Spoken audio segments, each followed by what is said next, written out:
Hi, I'm Richard. I'm Margot. This is Wednesday Night Hops, March 2019, week 3 of our social track series. Yeah. So tonight we talked about the importance of connection. And we talked a little bit about the value of the connection to leads and the follows and what it means to both of us.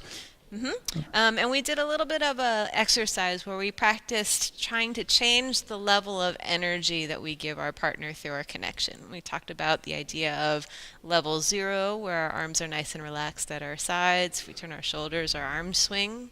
We talked about level 1 being active fingers, but still relaxed arms.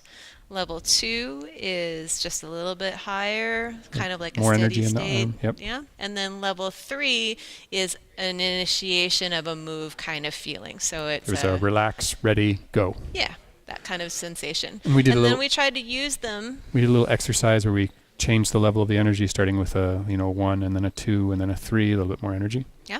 And then we started using them in some moves. The first thing that we worked on was a sugar push. So this is a 6-count move where you basically transition through all 3 of those levels of connection. You start out with a 0, and then or 1. The rock away, you get to the 1, and then the 3 is the reverse direction. 1, 2, energy level 3, 2, energy level 3.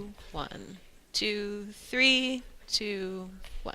Yeah, and we practiced that a bit. And then we worked on some over-the-head connections. We talked a little bit about the idea of follows kind of owning their own height and making sure that the lead is seeking a connection with the follow where it makes sense for them, for their body. And we did 2 exercises with that where we worked that into the energy and connection in a tuck turn, both with a single and a double turn. Yeah. So we're going to start in 1. In this level 1 kind of connection. And then we tuck away into 2. 2. Here's our 3, turning. Into a single. So the first one that we did was a single turn. So 6 count 1, 2, 3, and 4, 5, and 6. And then the energy drops to a level 1 again to signal the end. My sensation, really, there's just a brief moment of 3 to get into the turn, and then once we're here, it's 2 briefly, and then immediately relax down to level 1. Down to 1, yeah. And then from there, we added on the idea of a double spin, so extending that energy just a little bit longer. And keeping more energy, this level 3 connection, in the top of the turn to keep the follower moving. 5, 6, 7, and a 1, 2, 3, and 4, 5, 6, 7, and 8. Yeah. Follows, we talked a little bit about making sure that we are seeking that connection the whole time as we are turning. Random note, we also talked about not looking at your feet while you're turning. We want to make sure that we're looking up as much as possible. When we're looking out at the dance floor and our partner, looking down will make you dizzy. And then we talked a little bit about doing that as a turn on the spot, where the follower stays in the spot right underneath the spot where the initially gets led to. And then we also talked a little bit about doing it down the line. And the difference between those two is the amount of movement and energy that the lead puts in the back hand, and the fact that the lead then scoots down the line to move with her. So the initial one with a on-the-spot turn, 5, 2, 3, and 4, 5, 6, 7, and 8. So we kind of spot and stay in place. Or alternatively, if we want to do the one that moves down the line, we've got this 1, 2, 3, and 4, 5, 6, 7, and 8. Yeah. Follows. The main difference for me is that when Richard asks me to move down the line, I can feel a little bit more linear energy. So I'm being asked to travel a little bit more. Otherwise, my default is generally to turn in place. Yeah.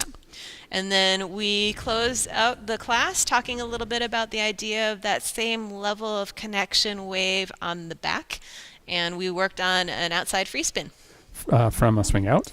So again, we've got the idea of this starting out with a level 1 connection, and then getting to the 4 of a stretch on a swing out being a level 3 when we're reversing direction, and then doing an outside free spin where we roll off the partner 5, 6, 7, and a 1, 2, 3, and 4, 5, 6, 7, and 8. So we disconnect between count 3 and 4 with the lead hand, the front hand, and then maintain this connection in the back. The follower fills the lead's hand, and we step through and roll off. Yeah. These are all different kinds of connections that'll hopefully make your social dancing feel a little bit better. I think we've all had dances where follows maybe our hands have felt like they were being squeezed because our fingers weren't bent and our hands were slipping out and the lead was trying to grab on to keep a handhold. There probably have been times where maybe you've wanted to have a little bit more back connection and somebody has backed away. Well, making sure that we have a nice back and hand connection is really important for being able to execute turns. Yeah. Yeah. And then we did a lot of practice. All of these are hopefully skills that will come into play more in your social dancing. Connection, connection, connection. Yeah.